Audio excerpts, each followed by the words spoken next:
Chef Pam. Welcome to my kitchen. Today we're working on a shoulder blade or pork butt roast.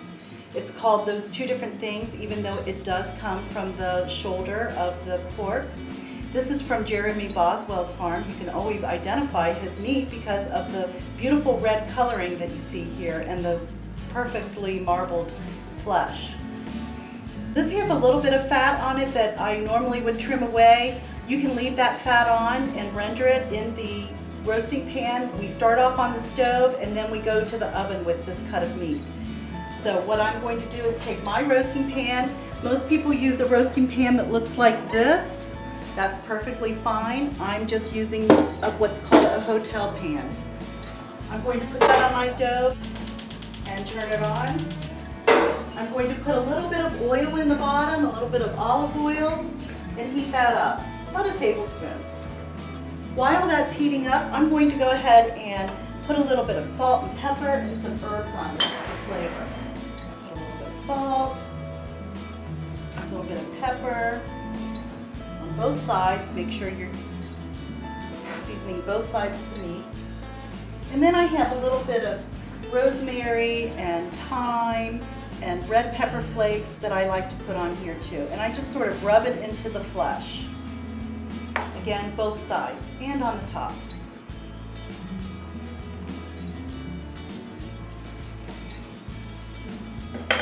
I'm going to take some garlic cloves, give it a little smash. Sometimes I make slits in the meat and stick the garlic cloves down in there. Other times I don't. Some people don't like that flavor in the meat when they take a bite. So this time I'm not going to, but sometimes I do. So we take this right over to the hot pan, and I start with the fat side down. You want to hear a sizzle, just like that. And we're getting color on this, and color equals flavor.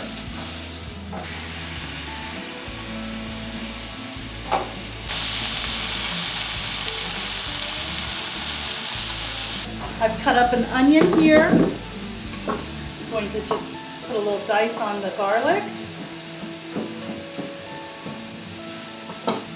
And what I like to do is I put the onion underneath the meat and on top of the meat. That way the flavor penetrates throughout the entire roast. I just lift it up a little bit, throw some onions on the bottom, put the meat on top. I'm going to put this garlic on top, more onions on top of the meat. I'm going to turn off the stove. I'm adding some chicken broth. You can add water too. I want to come up about 1 inch on the meat. This is called braising. We're going to cover this tightly with foil. I always put the shiny side down. And give this a nice crimp. If you have a roasting pan that has a lid, still use the foil, put the lid on top. Into the oven we go. This is a preheated 325-degree oven.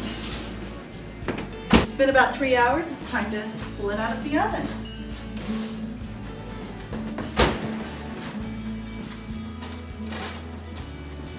All right, let's see. Oh my goodness, it's beautiful. Now we're going to take the meat out.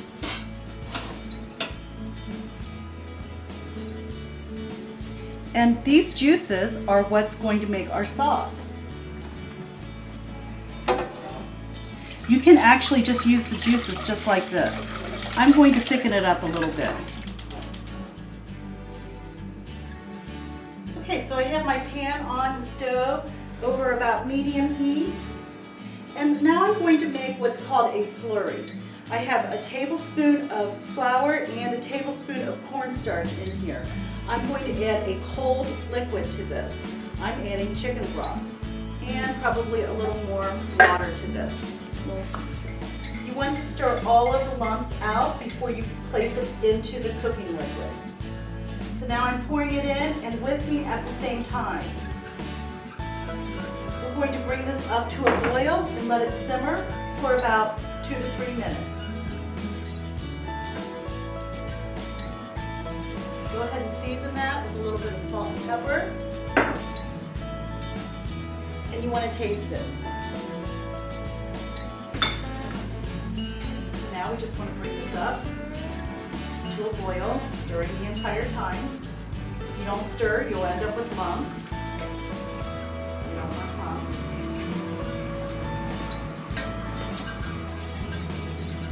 So you can see now it's starting to thicken up nicely. I'm turning off the heat. I'm adding the butter and giving it a nice stir.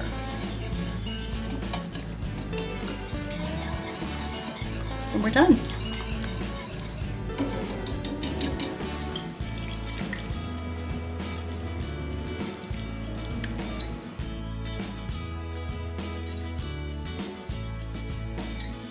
Usually I like to pair this with some nice mashed potatoes and some very fresh green beans and a nice salad.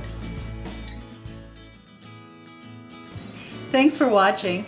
Jeremy Boswell's meat came from his beautiful Emmett Ridge Farm. You can go to cookingwithchefpam.com for all of the details.